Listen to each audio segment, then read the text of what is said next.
Un simple dîner peut changer une vie. Pour Ricky Sterling, ce soir devait être celui où il assurerait son héritage.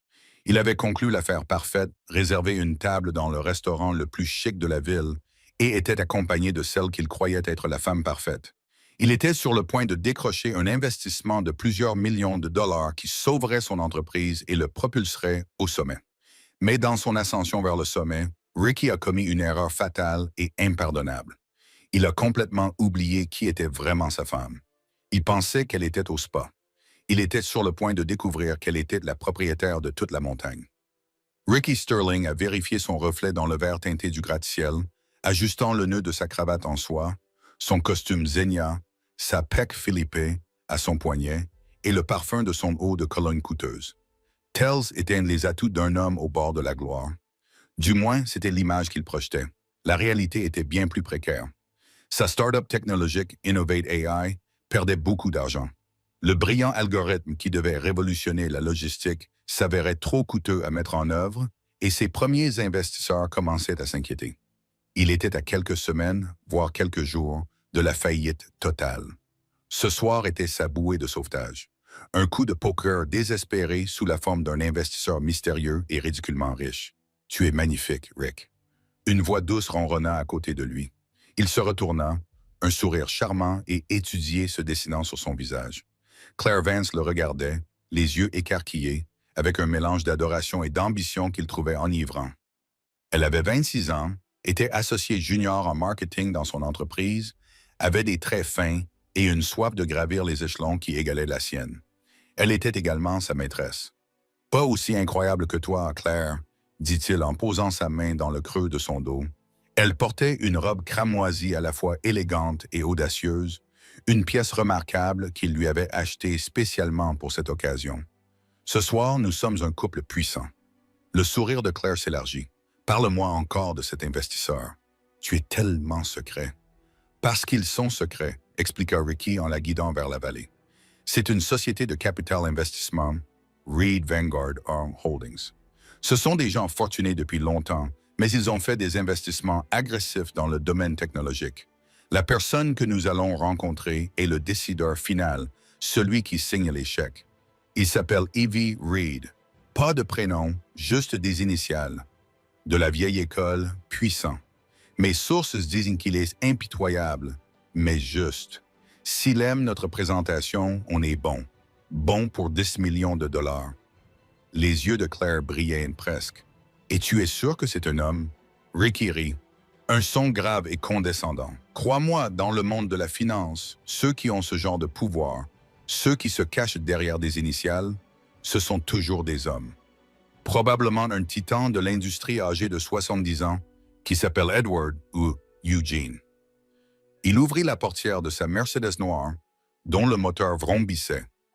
Alors que Claire s'installait, il jeta un coup d'œil à son téléphone.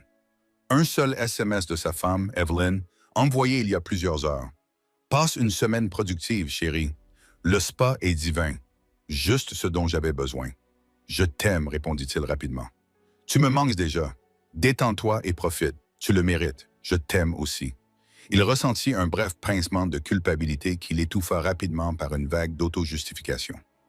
Evelyn était une femme bien, une épouse merveilleuse. Elle était gentille, stable et issue d'une famille respectable. Mais elle était simple, elle dirigeait l'entreprise de fabrication de son défunt père, une société qui fabriquait des fixations et des composants industriels de haute qualité. C'était une entreprise traditionnelle, ennuyeuse, pratique et totalement dépourvue de la vision et du dynamisme qui l'animait. Elle ne comprenait pas la pression qu'il subissait, le frisson de l'innovation, les enjeux élevés du capital risque. Son univers était celui des bilans et des chaînes d'approvisionnement. Le sien était celui de l'avenir. Cette retraite au spa avait été son idée. « Tu as l'air fatigué, Eve », lui avait-il dit une semaine auparavant, feignant l'inquiétude. « Tu devrais prendre du temps pour toi. Va dans cet endroit à Napa que tu aimes tant. Déconnecte-toi. » Elle avait accepté avec un sourire reconnaissant et modeste. C'était la couverture parfaite. Pendant qu'Evelyn profitait de massages et de soins du visage à 160 km de là, il était libre de courtiser son nouvel investisseur avec sa nouvelle compagne dynamique et passionnante à ses côtés. Amener Claire n'était pas seulement une question de désir. C'était un choix stratégique. Elle représentait l'énergie jeune et avant-gardiste de son entreprise. Elle faisait partie de la marque. Evelyn, avec ses chaussures confortables et ses discussions sur les marges bénéficiaires, aurait été un frein. C'est ce que dit Claire, le tyran de ses pensées alors qu'il s'engageait sur l'autoroute. Quand il signera le contrat, quelle sera la première chose à faire? Ricky se pencha vers elle et lui serra la cuisse. D'abord, je sécurise l'entreprise. Ensuite, je commence à apporter des changements dans ma vie. De grands changements pour nous. C'était un mensonge, en grande partie. Il n'avait aucun projet concret de quitter Evelyn. Le divorce était compliqué et coûteux. Mais c'était la promesse dont Claire avait besoin, le carburant qui la maintenait loyale et enthousiaste. « J'ai hâte, Rick », murmura-t-elle, la voix haletante d'excitation. En arrivant à Aria, le restaurant le plus prisé de la ville, Ricky sentit une montée d'adrénaline. Le maître d'hôtel, un homme à l'air sévère nommé Jean-Pierre, l'accueillit par son nom. « Monsieur Sterling, enchanté. Votre table est prête. La salle Bordeaux, comme vous l'avez demandé. » « Excellent, Jean-Pierre. Mon invité, Monsieur Reed, est-il arrivé? »« Pas encore, monsieur. Vous êtes le premier. Parfait. » Il conduisit Claire à travers la salle à manger feutrée et opulente, passant devant les tables des conseillers municipaux et des milliardaires de la technologie. La salle Bourgogne se trouvait au fond, un espace privé avec une seule grande table en acajou, des baies vitrées offrant une vue imprenable sur les toits de la ville et son propre serveur attitré. C'était sa scène. Tout était parfait. L'éclairage, la vue, la bouteille de Château Margaux millésimée qu'il avait commandée à l'avance. Claire et lui s'installèrent et discutèrent de choses et d'autres, l'anticipation grandissant à chaque minute qui passait. Ricky répéta mentalement ses premières phrases, les points clés, la vision qu'il allait vendre. Il était prêt. Il avait le contrôle. À 20h05 précise, 5 minutes après l'heure de la réservation, le serveur s'approcha discrètement. « Monsieur Sterling, votre invité est arrivé. » Ricky se leva, lissant le devant de sa veste. Il afficha son sourire à 1 million de dollars, celui qui avait charmé les investisseurs et désarmé ses rivaux. « Excellent, faites-le entrer. » Il tendit la main, les yeux fixés sur la porte, prêt à accueillir le vieil homme qui tenait son avenir entre ses mains. La porte s'ouvrit et le monde parfaitement construit de Ricky Sterling ne se fissura pas, il s'évapora. Le temps sembla se déformer, s'étirer et se comprimer en l'espace d'un seul battement de cœur. La main de Ricky, tendue en signe de bienvenue, resta figée en l'air.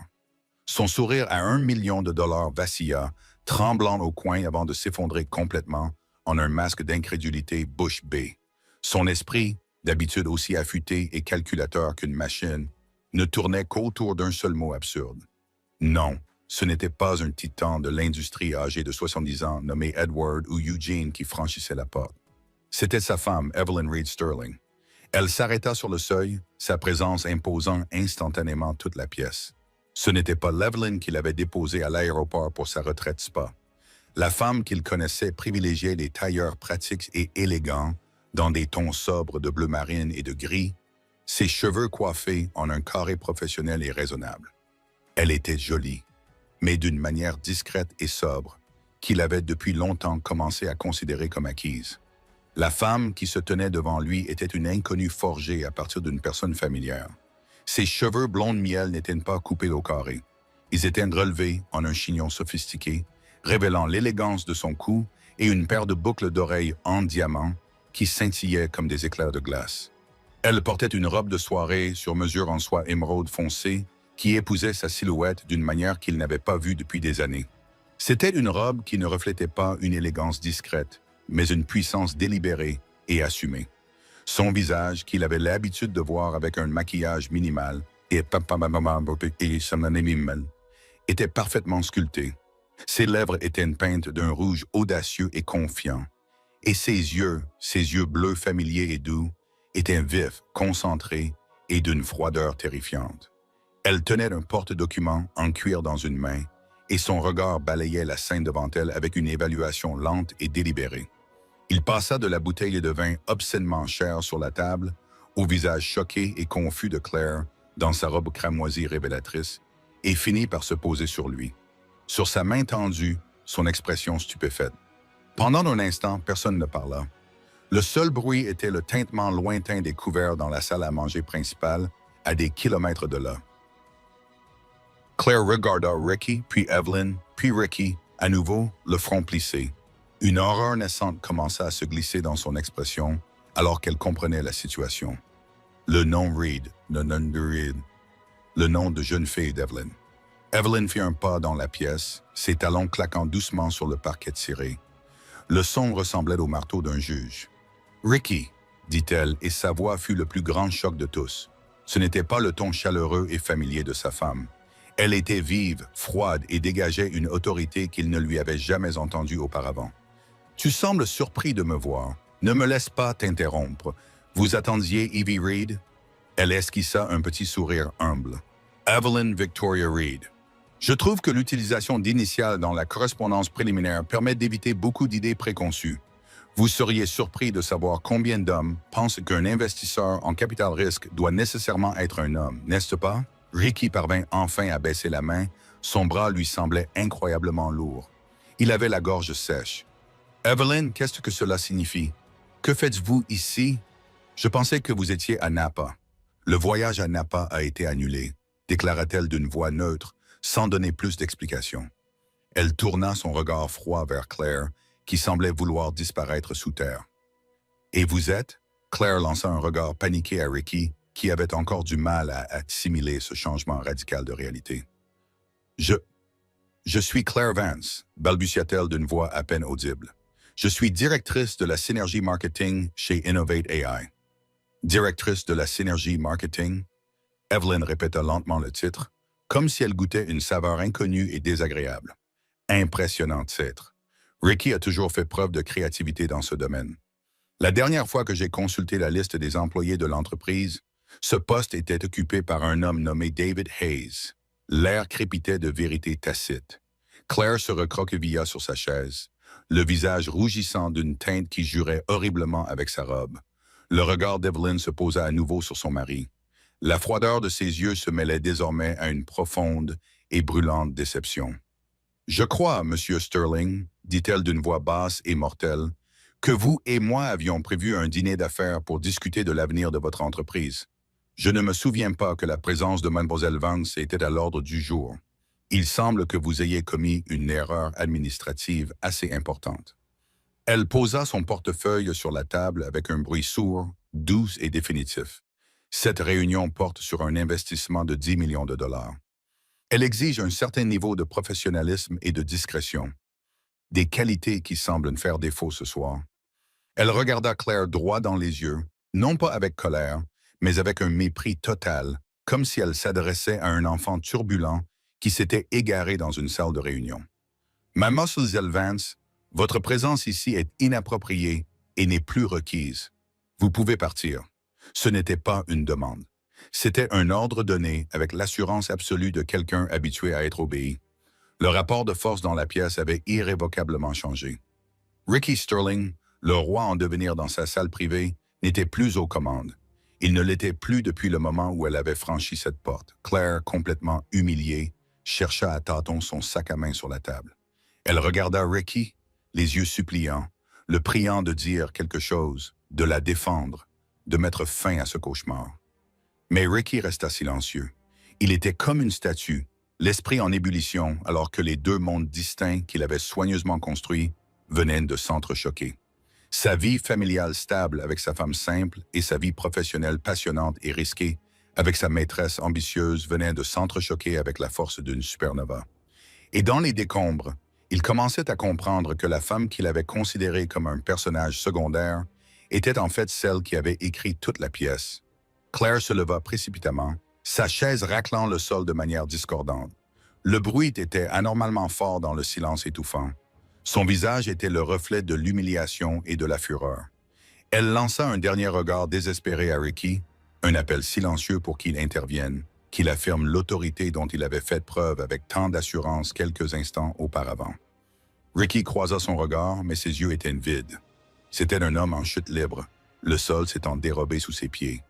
Il n'offrait rien, ni défense, ni explication, ni réconfort. À cet instant, Claire le vit tel qu'il était. Un homme vide, un imposteur dépouillé de sa couronne empruntée. Le pouvoir qui l'avait tant attiré n'était qu'une illusion, et sa source était la femme même qui la renvoyait maintenant comme une servante.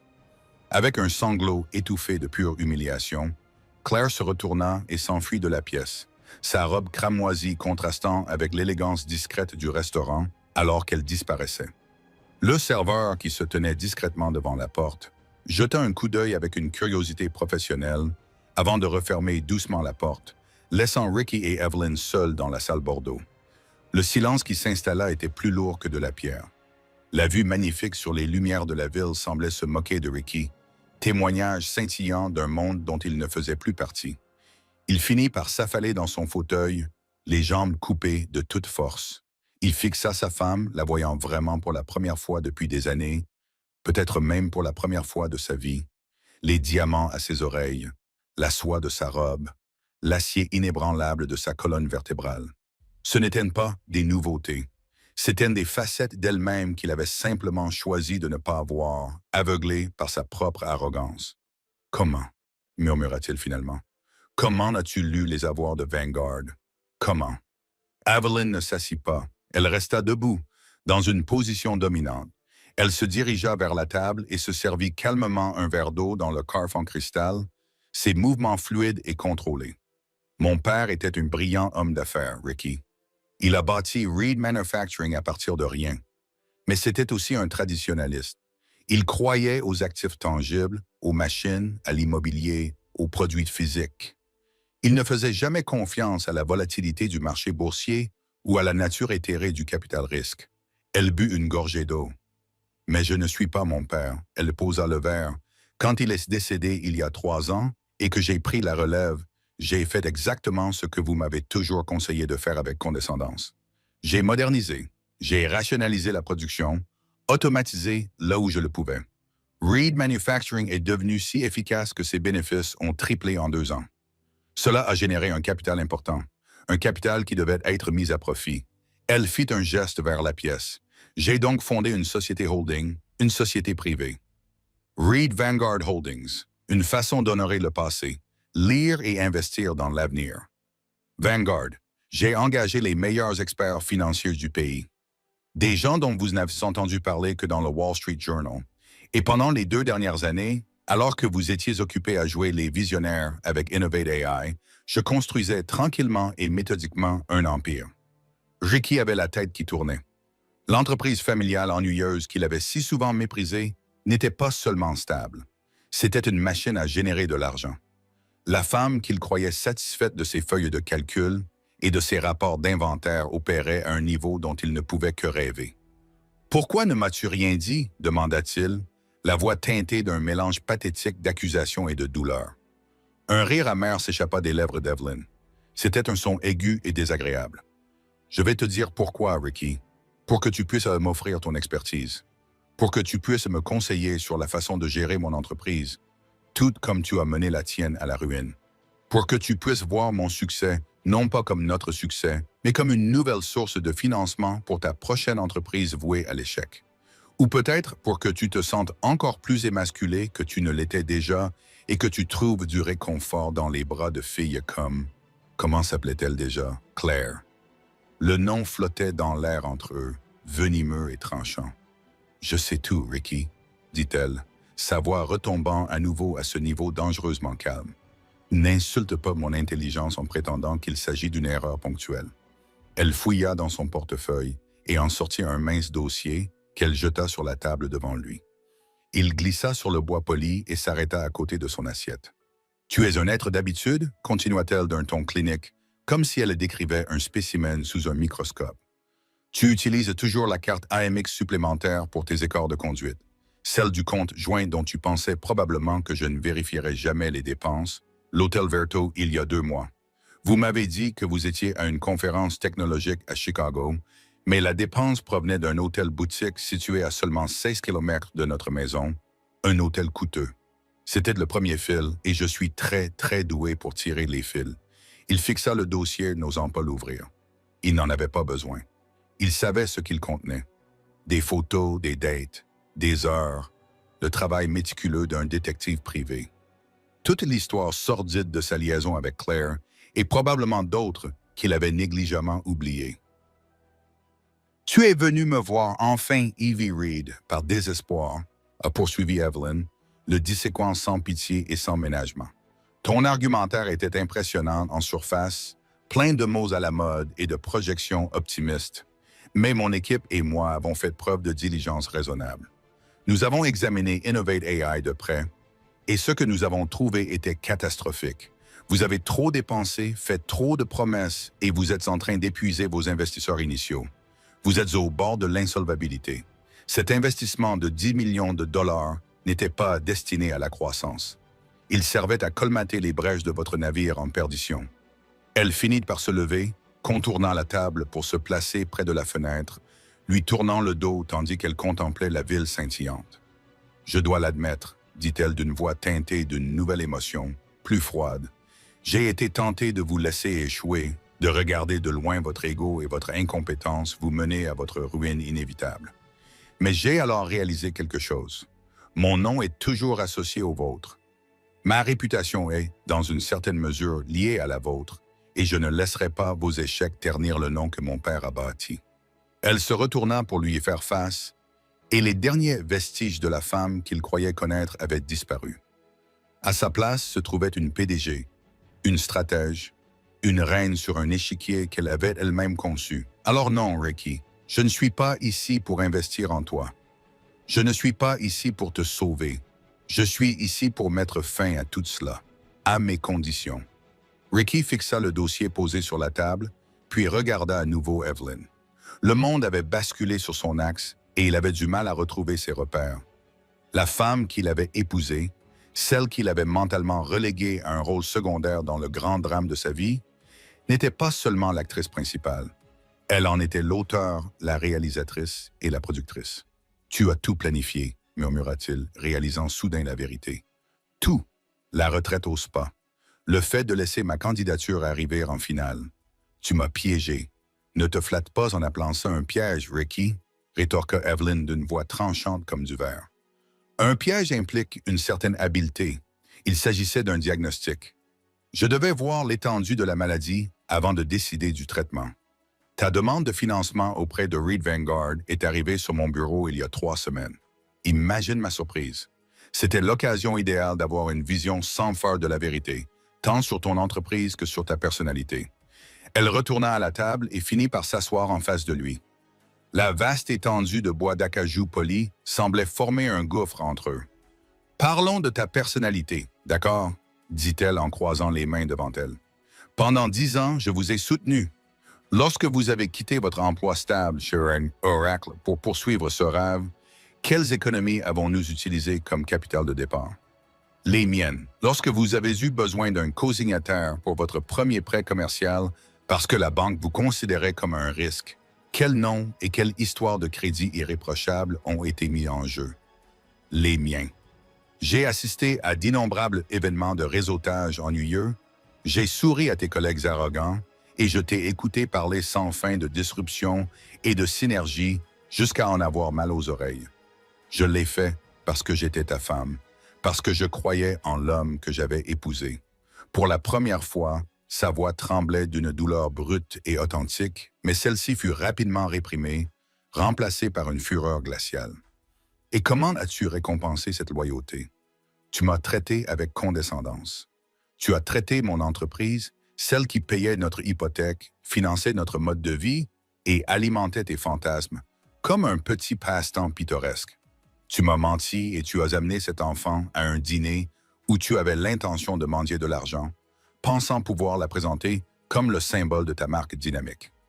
Elle se pencha en avant, les yeux rivés sur les siens. Pensais-tu vraiment que j'étais aussi stupide, aussi aveugle?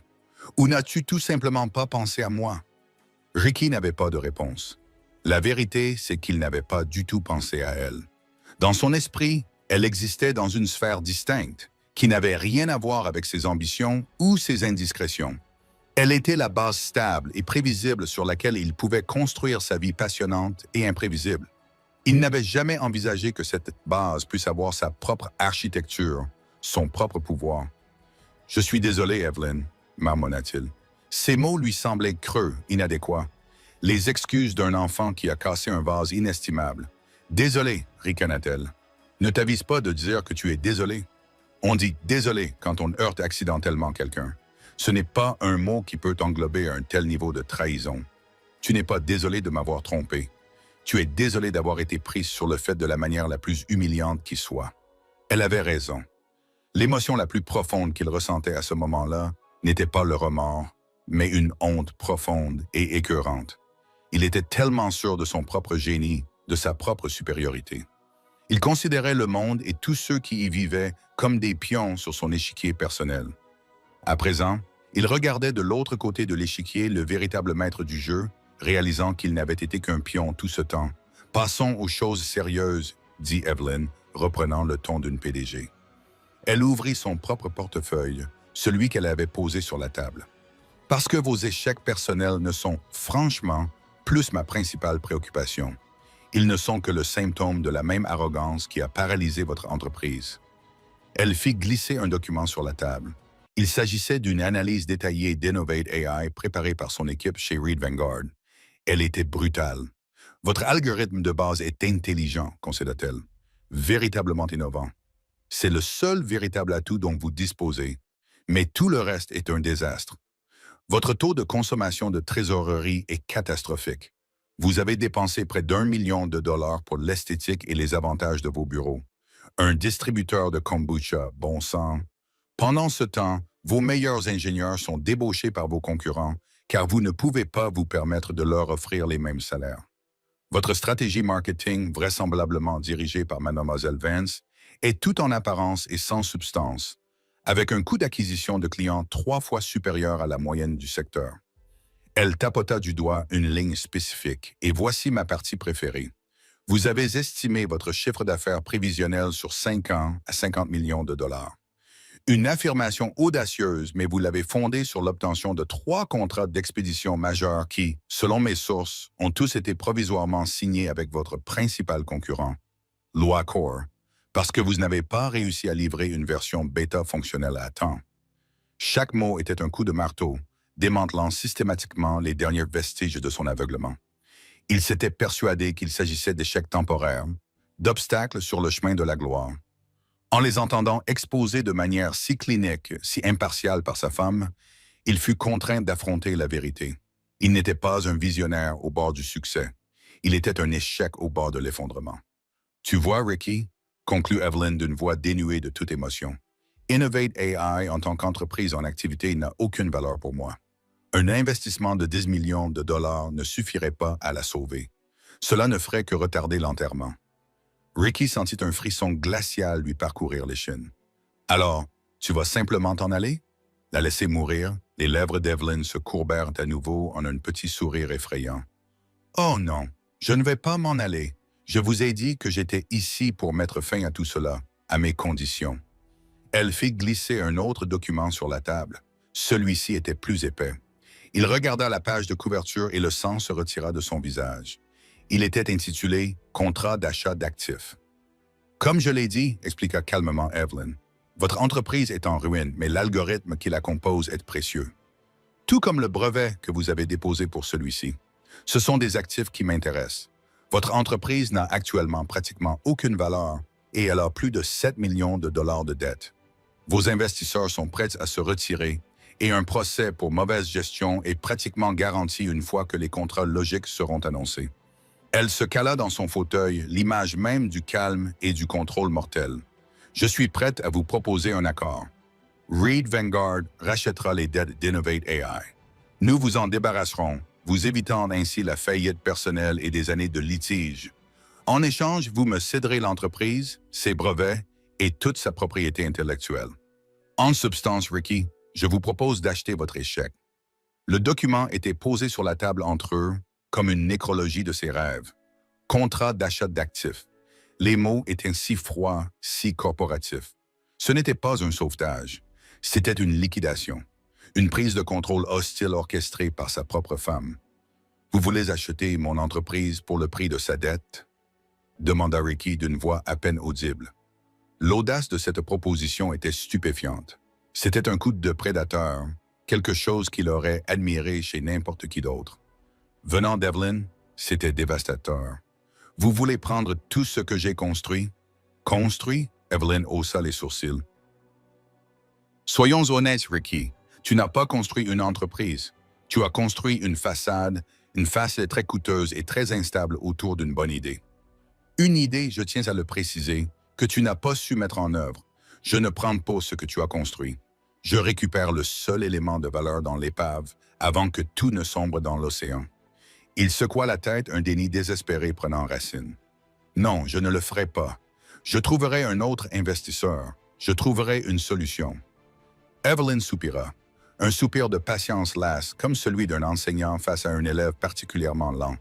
Un autre investisseur. Ricky, mon équipe chez Reed Vanguard est l'une des équipes de diligence raisonnable les plus respectées du pays. Un résumé de leurs conclusions, celle que je viens de vous exposer, circulera dès demain matin parmi la communauté des investisseurs en capital risque. Je n'aurai même pas besoin de le divulguer. Les mauvaises nouvelles vont vite. Après ce soir, personne ne voudra toucher à Innovate AI avec des pincettes. Vous êtes radioactif. Elle avait raison. Le monde financier était petit. Une fois que la nouvelle se serait répandue qu'Evie Reed avait refusé l'accord après une dernière réunion, tout le monde saurait que quelque chose n'allait vraiment pas. Sa réputation déjà fragile serait détruite. Et qu'en est-il de vos autres options? A-t-elle poursuivi, profitant sans relâche de son avantage. Vous pouvez déclarer faillite. Le tribunal nommera un syndic qui vendra les actifs de la société pour quelques centimes afin de rembourser vos créanciers. L'algorithme, les brevets, ils iront aux plus offrants. Ce sera peut-être Logic Core. Ce sera peut-être moi. Mais vous n'obtiendrez rien.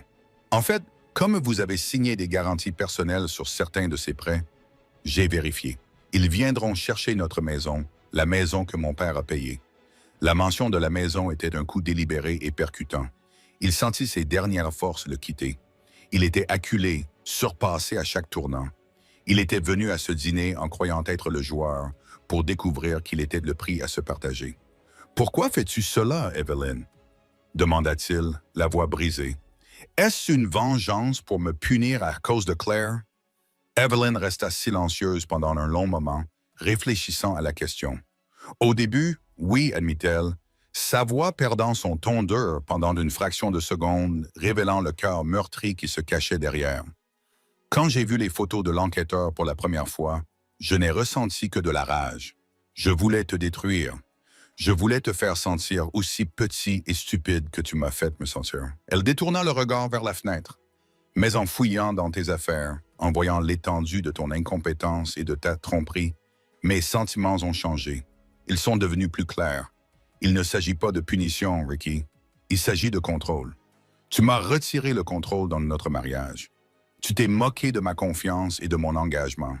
Je ne te laisserai pas faire la même chose avec ma sécurité financière et l'héritage de ma famille. Je reprends le contrôle. Elle reporta son regard sur lui, les yeux clairs et résolus.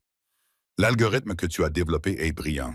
Entre les mains de mon équipe d'ingénieurs, intégrée au réseau logistique de Reed Manufacturing, il pourrait véritablement révolutionner l'industrie. Il pourrait valoir des milliards. Je ne laisserai pas ce potentiel mourir avec ton ego. Je suis une femme d'affaires. C'est une décision commerciale judicieuse. La cruauté de cette décision résidait dans sa logique. Elle avait mis de côté toute émotion et transformé son effondrement personnel et professionnel en une acquisition calculée. Elle n'était pas seulement l'épouse méprisée, elle était l'investisseur avisé qui capitalisait sur un actif en difficulté. Il baissa les yeux vers l'accord. Sa signature sur cette ligne signifierait la fin de tout. Innovate AI cesserait d'être sienne. Son nom serait effacé de son histoire. Il ne serait plus qu'une note de bas de page. « Qu'est-ce qui m'arrivera ?» demanda-t-il d'une voix faible et pathétique. « Cela dépend de vous, » répondit Evelyn. « Signez l'accord ce soir et le transfert se fera sans encombre. Reed Vanguard reprendra la dette. Vous repartirez sans rien, mais vous ne devrez rien non plus. Vous serez libéré des poursuites judiciaires et des créanciers. Vous aurez la chance de recommencer ailleurs, sous une autre identité. Et si je ne signe pas, si vous ne signez pas, je quitterai cette pièce et demain à 9 heures, j'aurai déposé une demande de divorce. Je contacterai également vos principaux investisseurs, M. Gable et Mme Hayes.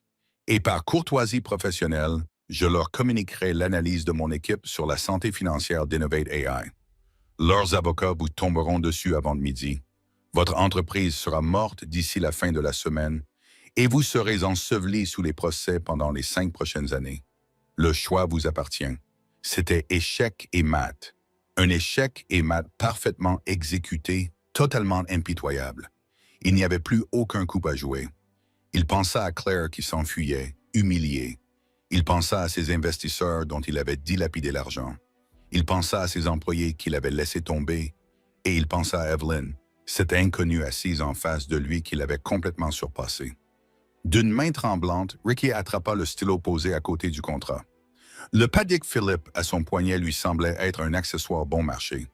Il dévissa le capuchon du stylo. Le bruit résonna comme un coup de feu dans la pièce silencieuse. Il regarda Evelyn une dernière fois, cherchant un signe de pitié, de regret, de la femme qu'il avait connue autrefois. Il n'en trouva aucun. Tout ce qu'il vit, ce fut le regard froid et jugeant d'Harvey. Reed, l'investisseur qui venait de conclure l'affaire de sa vie, signa son nom. Le rêve de Ricky Sterling, visionnaire technologique, mourut là, sur la table de la salle Bordeaux d'Aria. Au moment où l'encre de sa signature sécha, un changement profond et irréversible se produisit. C'était comme si un sort avait été rompu. Le pouvoir, l'ambition, l'identité même qu'il s'était construite s'évaporèrent dans l'air raréfié du restaurant. Il n'était plus Ricky Sterling, PDG. Il n'était plus que Ricky, un homme avec une montre coûteuse et inutile et un costume qu'il n'avait plus aucune raison de porter. Evelyn prit le document signé avec des gestes précis. Elle examina sa signature d'un œil expert, puis le glissa soigneusement dans son portefeuille. Elle ne jubilait pas. Il n'y avait pas de sourire triomphant. Il n'y avait que l'efficacité tranquille d'une transaction achevée. Mon avocat, M. Harrison, contactera le vôtre demain matin pour finaliser le transfert, dit-elle d'une voix purement professionnelle. Je vous suggère de coopérer pleinement. Ce sera plus simple pour tout le monde. Elle se leva, aussi imperturbable qu'à son arrivée. Le dîner a été pris en charge, y compris le vin que vous aviez commandé. Considérez cela comme une indemnité de départ. La dernière remarque cinglante fut prononcée avec une précision brutale. Il ne pouvait même pas se permettre le repas qu'il avait prévu pour sceller son avenir. Sans un mot, Evelyn se retourna et se dirigea vers la porte. Ricky la regarda partir, tel un fantôme à son propre supplice. Sa robe émeraude, sa confiance en elle, le pouvoir tranquille qu'elle dégageait. C'était l'image d'une femme pleinement épanouie. Une femme qui entrait dans la lumière. Alors que sa main touchait la poignée de la porte, il prononça son nom. Une dernière fois, « Evelyn ». Elle s'arrêta, lui tournant toujours le dos. « Est-ce que tout cela était réel ?» demanda-t-il, la question empreinte d'un désespoir dont il ne se savait pas capable. « Notre vie, notre mariage ?» Elle resta silencieuse pendant un long moment.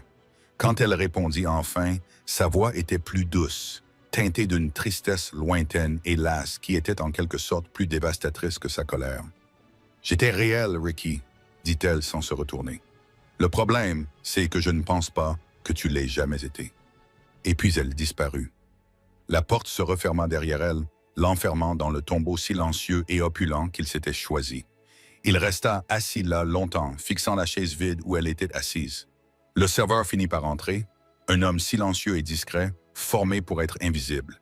Il débarrassa les assiettes, retira les verres à vin et remplit le verre d'eau de Ricky.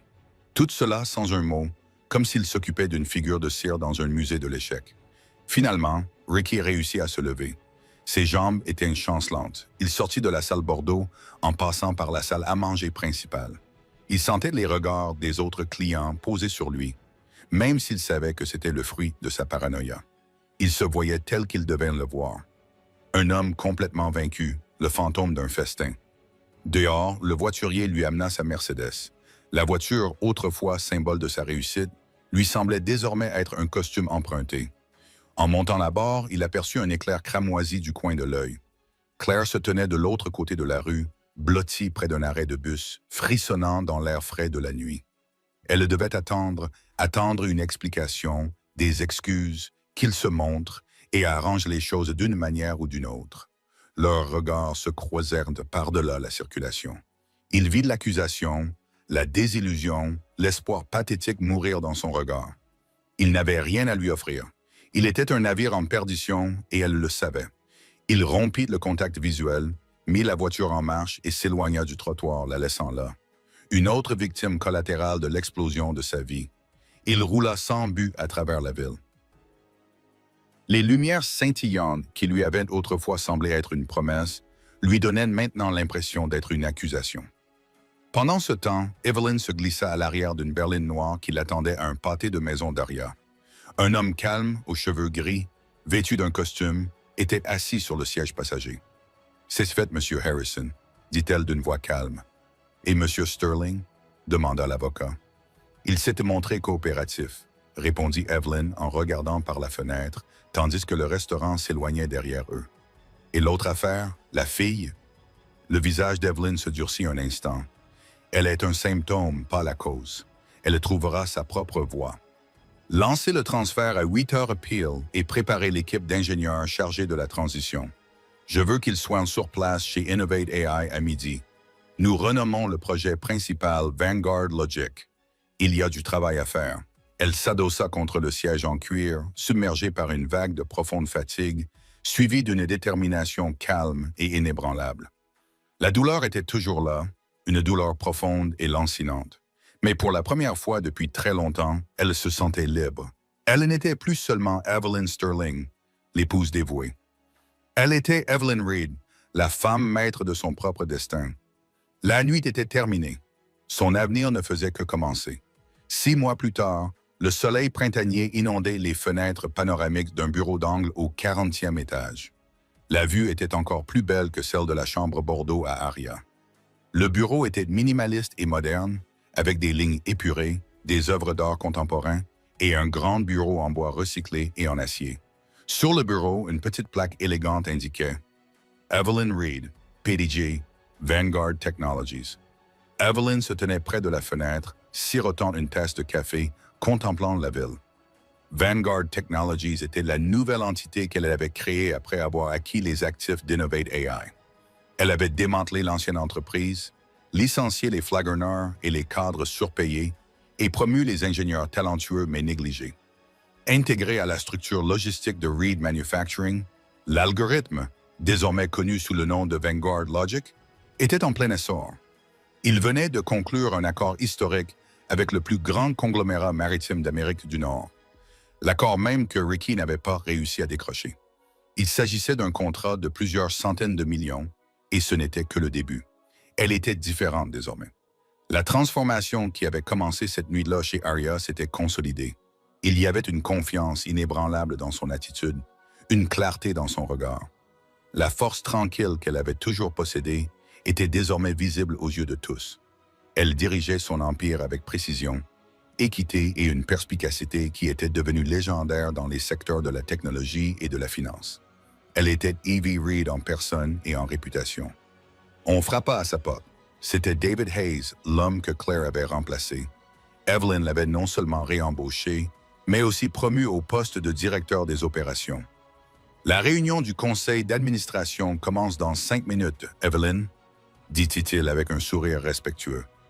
Les prévisions trimestrielles sont encore meilleures que ce que nous espérions. Merci David, j'arrive tout de suite, répondit-elle avec un sourire sincère. Alors qu'il s'éloignait, son regard se posa sur une petite photo encadrée posée sur son étagère. Elle la représentait avec son père, debout devant l'usine Reed d'origine, il y a de nombreuses années. Elle avait honoré son héritage, puis s'était construit le sien, plus grandiose qu'il n'aurait jamais pu l'imaginer. Elle avait trouvé sa vocation non pas en tant qu'épouse, mais en tant que fondatrice.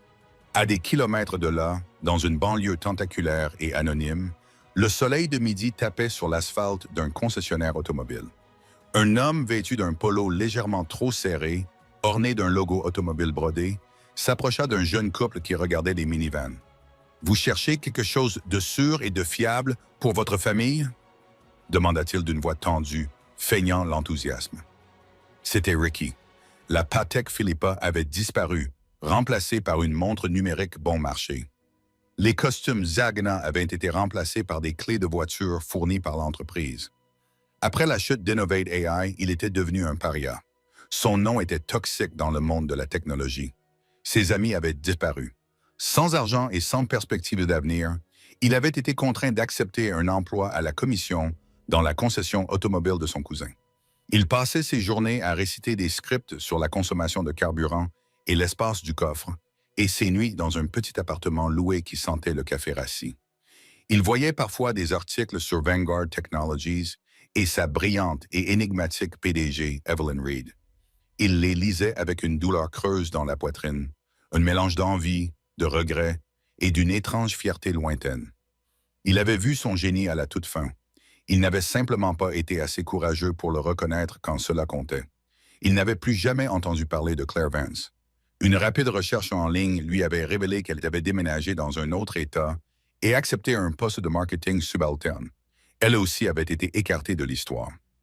Alors que Ricky expliquait les avantages des sièges rabattables, il aperçut son reflet dans le chrome poli d'un enjoliveur de minivan. Le visage qui le regardait était fatigué, vaincu et douloureusement ordinaire. Le roi était devenu un roturier, hanté par le fantôme d'une reine qu'il avait créée puis trahie. Il avait voulu construire un héritage et d'une certaine manière, il y était parvenu. C'était l'homme qui avait dîné avec sa maîtresse pour découvrir que sa femme était propriétaire du restaurant, de la table et de tout son univers. C'était une leçon qu'il garderait à l'esprit pour le reste de sa vie. Un an plus tard, l'élite philanthropique de la ville se réunit pour le gala annuel de la Fondation pour les enfants.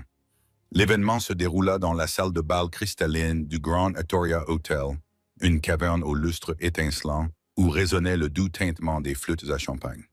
Au centre de tout cela, un centre de gravité discret dans une superbe robe bleu nuit, se trouvait Evelyn Reed. En l'espace de 12 mois, elle était devenue non seulement une figure influente dans le monde de la technologie, mais aussi une bienfaitrice célèbre. Vanguard Technologies était le sponsor principal du gala, et son nom était sur toutes les lèvres. Elle se déplaçait avec grâce parmi la foule, acceptant les compliments et engageant des conversations calmes et intéressantes. Elle n'était plus seulement dans son élément. Elle était l'élément. Au fond de la salle, près d'une entrée de service, un homme en smoking de location sirotait un verre d'eau gazeuse. Il était pâle et maigre, tel un fantôme hantant les confins d'une fête à laquelle il n'avait plus sa place. Le cousin de Ricky Sterling, un comptable de niveau intermédiaire dont l'entreprise disposait d'une table, l'avait eu pitié de lui et lui avait offert un billet supplémentaire. « Sors, va voir des gens, Richie, lui avait-il dit. Ça te fera du bien. » Cela ne lui fit pas de bien. C'était une torture. Chaque rire, chaque tintement de bijoux, chaque poignée de main assurée lui rappelait le monde qu'il avait perdu. Il avait passé l'année précédente dans le purgatoire humiliant des objectifs de vente et des enquêtes de satisfaction client. Il n'était plus Ricky Sterling, PDG. Il n'était plus que Richie de Sterling Auto, un homme capable de vous donner la capacité de chargement exacte d'un minivan modèle 2026, mais qui avait oublié le langage de l'ambition. Il l'aperçut de l'autre côté de la pièce et eut le souffle coupé. C'était comme voir naître une étoile. Il savait qu'elle avait réussi. Il était impossible d'échapper aux journaux économiques qui la présentaient comme la visionnaire de Vanguard. Mais la voir en personne, inspirant un respect si naturel, était différent. Ce n'était pas seulement une femme qui avait réussi. C'était une femme qui était née pour diriger. Et lui, il n'avait fait que se tenir dans son ombre. Son premier réflexe fut de s'enfuir. Il se retourna pour se glisser par la porte de service et retourner dans l'anonymat de son appartement loué. Mais il était trop tard, alors qu'elle se détournait d'une conversation avec le maire. Son regard balaya la salle et, pendant un bref instant terrifiant, leurs yeux se croisèrent. Son expression ne trahissait aucune surprise, aucune colère, juste une lueur de reconnaissance douce et distante. Pendant un instant, il crut qu'elle détournerait simplement le regard, le considérant comme un élément du décor. Mais alors, avec un calme délibéré qui lui donna des frissons dans le dos, elle s'excusa auprès de ses interlocuteurs et se dirigea vers lui. La vaste salle de bal sembla rétrécir. Chaque pas qu'elle faisait était un battement de tambour marquant les derniers instants de son illusion. Il ne pouvait pas s'enfuir. Il était cloué sur place par la force même de sa présence. Elle s'arrêta à quelques mètres de lui. De près, il pouvait voir les fines rides de confiance autour de ses yeux qui n'étaient pas là auparavant. Elle semblait sereine. « Ricky », dit-elle. Sa voix était polie, neutre, du genre de celle que l'on utilise pour saluer un ancien collègue que l'on croise à l'aéroport. Evelyn, parvint-il à dire, sa propre voix lui semblant faible et inconnue. Tu es magnifique. Félicitations pour ton succès. Merci, répondit-elle avec un petit signe de tête impersonnel. Vanguard a une bonne équipe. Il n'y avait aucune trace d'ironie dans son ton. C'était une simple constatation. Un silence gênant s'installa entre eux. Il ressentit un besoin désespéré de le combler, de dire quelque chose de significatif, de combler le fossé qui les séparait désormais. Écoute, Evelyn, balbutia-t-il.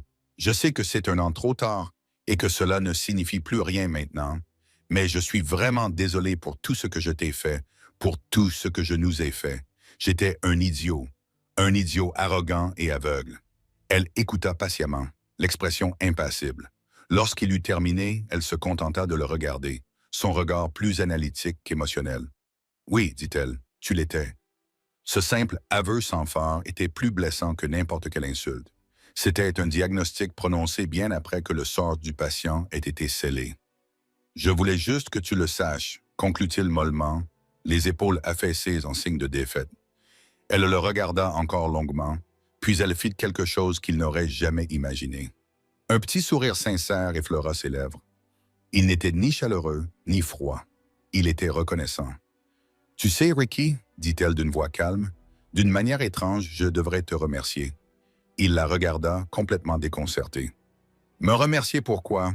Pour m'avoir montré de quoi j'étais capable, expliqua-t-elle. J'ai passé 10 ans à vivre comme une fraction de moi-même parce que je pensais que c'était ce qu'exigeait notre mariage. Je me suis rabaissé pour te faire sentir plus grand. Ta trahison, aussi douloureuse qu'elle a été un cataclysme. Elle a détruit le monde que je connaissais, mais elle m'a forcé à construire le mien. Je ne serais pas ici ce soir si tu n'avais pas fait ce que tu as fait. Elle ne lui pardonnait pas, elle l'évaluait. Il était un élément de son histoire, le catalyseur d'une équation qui l'avait mené à sa propre grandeur. Son plus grand acte de trahison était pour elle l'acte ultime de libération. C'était le coup de couteau final le plus dévastateur. Il n'était même plus le méchant de son histoire. Il n'était que le prologue. « J'espère que tu trouveras ta voie, Ricky, » dit-elle d'une voix adoucie, teintée d'une sincère et lointaine pitié. « Au revoir. » Sur ces mots, elle se retourna et s'éloigna, glissant vers le centre de la pièce, le laissant seul près de la porte de service. Il la regarda se fondre immédiatement dans son monde, riant à une remarque du maire. Une fois de plus, elle était la star au cœur de son propre univers. Il était complètement oublié. Et dans ce dernier moment écrasant, Ricky Sterling comprit enfin. Il n'avait pas seulement perdu son entreprise ou sa femme. Il avait perdu le droit d'être un personnage dans son histoire. Il n'était rien. Et à partir de rien, il allait devoir apprendre à recommencer. Quelle histoire de karma, de conséquences et du pouvoir stupéfiant d'une femme sous-estimée. Ricky Sterling pensait qu'il jouait le jeu, mais il ne comprenait même pas les règles. Le parcours d'Evelyn, qui est passé du statut de soutien discret à celui de titan du monde des affaires, nous rappelle avec force que les personnes les plus fortes ne sont pas toujours les plus bruyantes. Elle ne s'est pas contentée de se venger. Elle a bâti un empire sur les cendres de la trahison de son mari, prouvant que la meilleure réussite est de bien vivre selon ses propres conditions. Si vous avez été touché par l'incroyable histoire d'Evelyn, qui a repris le pouvoir, cliquez sur « J'aime » pour montrer votre soutien. Selon vous, qu'est-ce que Ricky aurait dû faire différemment? Faites-nous part de votre avis dans les commentaires ci-dessous. Partagez cette vidéo avec quelqu'un qui a besoin de voir que les personnes les plus discrètes ont souvent le plus à dire. Et bien sûr, si vous aimez les histoires au rebondissement épique et à la justice satisfaisante, n'oubliez pas de vous abonner et d'activer la cloche de notification pour ne manquer aucune mise à jour. Merci de votre attention.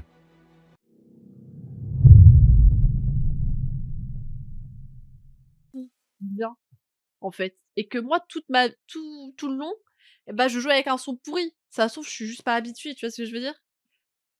Mais c'est vrai que ça fait un mais vous entendez bien, vous m'avez dit, c'est le principal de toute façon, vous entendez bien. Mais du coup, il faut que j'augmente parce que je vous avoue là, moi j'avais mon son comme ça avant, hein, mais maintenant, je comprends pourquoi les gens ils augmentent un peu leur son et tout.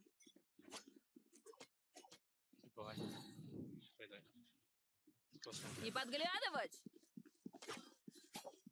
Parce que du coup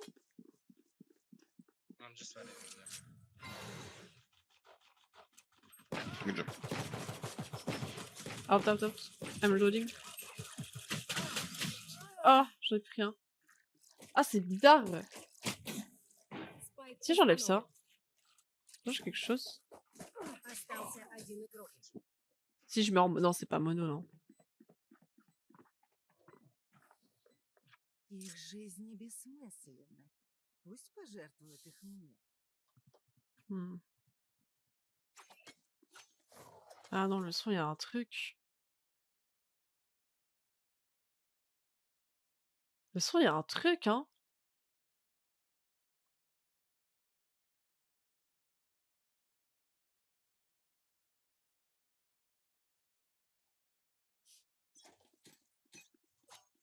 Ouais, il y a un truc. Je regarderai après le stream, c'est pas grave. Бросаю дымок. Pas grave.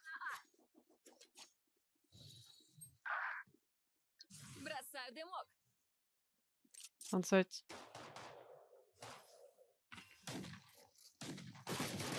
Je sais pas ce que j'essaie de faire, mais ouais. Non, c'est bizarre. Enfin, c'est peut-être Valo, hein. Peut-être qu'il faut que je répare les fichiers de Valo. Mais ça m'étonnerait parce que les streams aussi, les streams des autres gens aussi, ils sont comme ça. Mais bref. Coucou Teddy, coucou les Hadjay, les Hadjay. Comment vous allez? Voilà, la game elle se passe très mal là. On m'entend au moins? Ah, ok, on m'entend. Ah, je m'entends bien. Game. Ah! Attends, c'est quoi la différence? Mais pourquoi j'ai game et j'ai chat? Regardez, j'ai Black Shark game et j'ai Black Shark chat. Mais c'est quoi la diff? Mais c'est quoi la différence? Не подглядывать. C'est quoi la différence? Ah, 1 minute, 1 minute. You got one when you go back.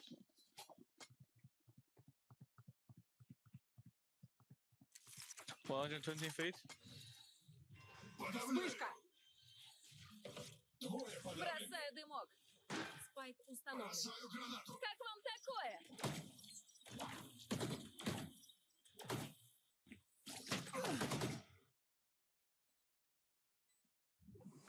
Aucune tour.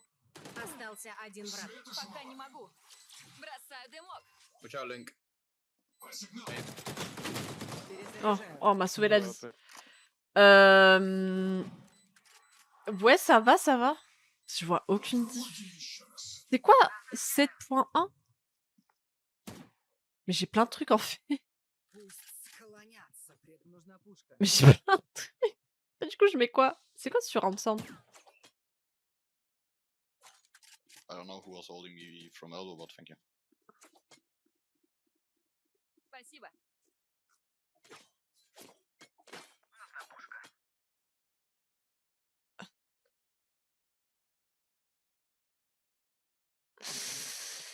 Ah!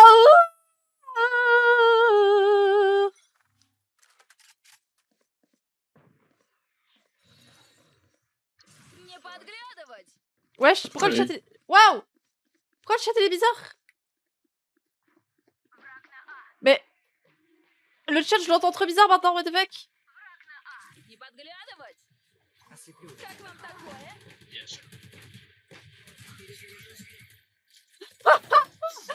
Attendez, pourquoi j'entends le chat bizarre comme ça? 105 right now. Спайк установлен. Остался один игрок. Ah, c'est PlayStation. Attends, mais peut-être j'ai la version PlayStation. Mais c'est quoi la diff entre PlayStation et normal? Peut-être j'ai la version PlayStation. Parce que c'est Pro PS.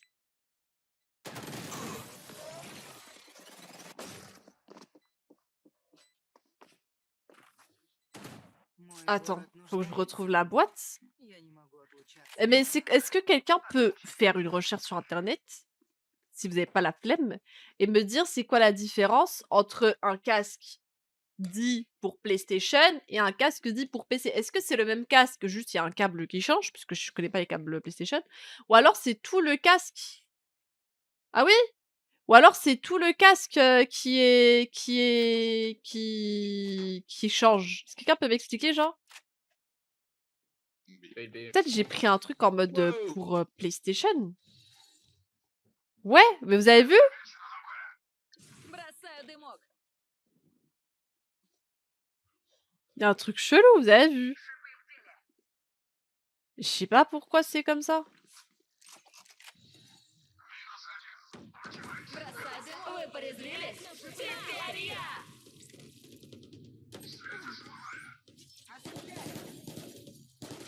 Bah, je suis flash de partout. Attendez, je vais chercher sur mon casque.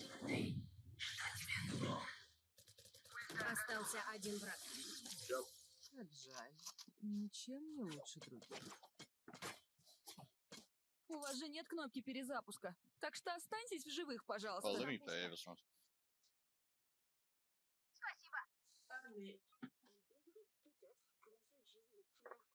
Bah, c'est écrit PlayStation, mais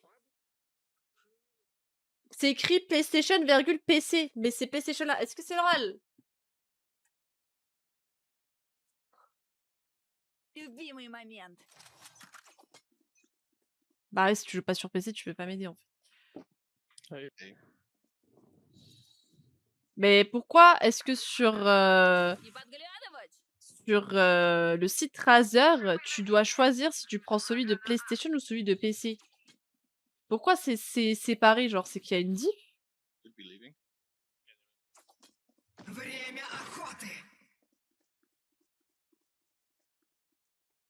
I have a flash for you right on that. Maybe B, non? Nobody's watching me. Go and B, go and B, go and B.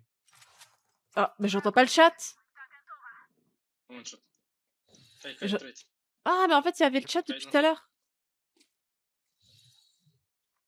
Не подглядывать. Try the ends. Wesh! Nothing, Pourquoi... me, guys. Ouah, pourquoi le chat il est Ouais. comme ça?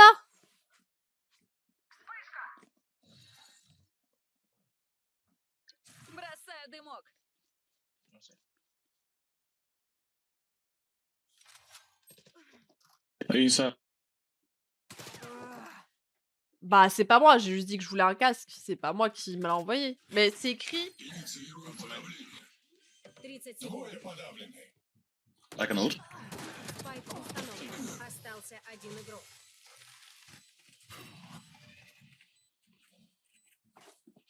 Может показаться, что они спокойны, но их сердца выдают.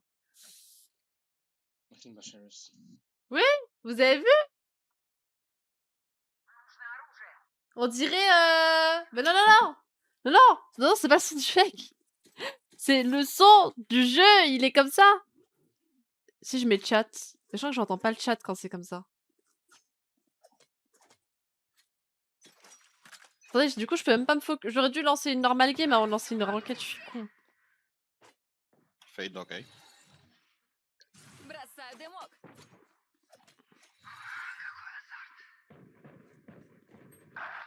$110 right now. Не подглядывать.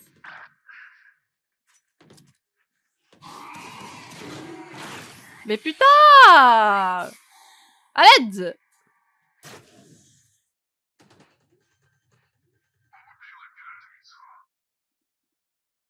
Спайк установлен.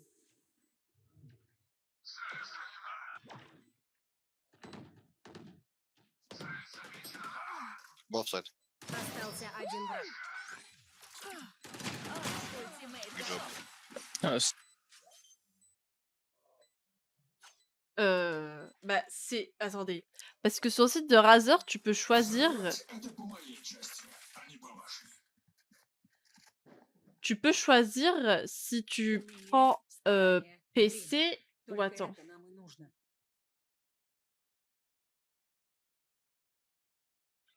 Attends. Black Shark, attends. Casque. Tous les casques. Bah, frère, attends, j'ai reçu un